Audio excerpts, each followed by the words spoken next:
Employees को salary ना देने। ये मिड 2012 के अराउंड हुआ था जब एयरलाइन के एम्प्लॉयज को सैलरी मिलना बंद हो गई थी। 20 अक्टूबर 2012 से एयरलाइंस ने अपनी सारी फ्लाइट्स बंद कर दी थी और 31 दिसंबर 2012 को डीजीसीए ने फॉर्मली इस एयरलाइन का लाइसेंस कैंसिल कर दिया था। So the crisis-ridden airline's license has now been suspended by the DGCA. जनवरी 2013 की इस खबर को देखिए। एम्प्लॉयज को ऑलरेडी 8 महीने हो गए थे काम करते हुए और 8 महीने से उनको सैलरी नहीं मिली थी। अब अपने 2025 के इस पॉडकास्ट में माल्या कहते हैं कि वो अपने एम्प्लॉयज की बहुत केयर करते हैं। I would ask anyone to check on how I cared for my employees.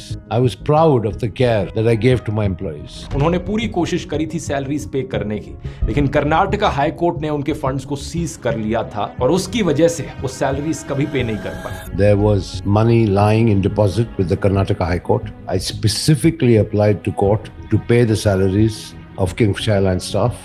The banks objected and the court refused the permission. Actually पूरे पॉडकास्ट में जब बात सैलरीज पे करने की उठती है, बार बार माल्या इसी कर्नाटका हाई कोर्ट वाले आर्ग्यूमेंट का इस्तेमाल करते हैं। The common person didn't know that upon objection by the same banks, the Karnataka High Court declined to agree to drawing readily available cash to pay the salaries.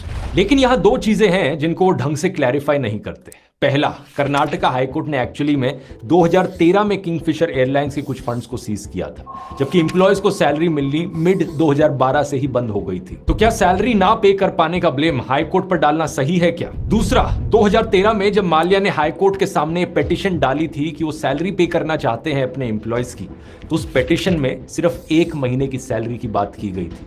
सिर्फ 13 करोड़ रुपए release करने की बात की गई थी, पूरी पेंडिंग सैलरी नहीं। ये बात सच है कि हाईकोर्ट ने उनकी पिटीशन को रिजेक्ट कर दिया था, लेकिन अगर एक्सेप्ट भी कर लिया होता तो भी एम्प्लॉयज को सिर्फ 1 ही महीने की सैलरी मिलती, जबकि एक्चुअली में 8-8 महीने की सैलरी उनसे छीनी जा रही थी। टोटल में कंपनी के करीब 3000 एम्प्लॉयज की 300 करोड़ रुपए की सैलरी पे नहीं की गई है, आज तक पे नहीं की गई है। इनमें से कई एम्प्लॉयज की तो 25 से 50 लाख तक की सैलरी पेंडिंग है। उनसे पूछा जाता है कि बाकी कंपनीज भी तो थी उनकी जो सक्सेसफुल थी, उन कंपनी से आने वाले पैसे का क्यों नहीं इस्तेमाल कर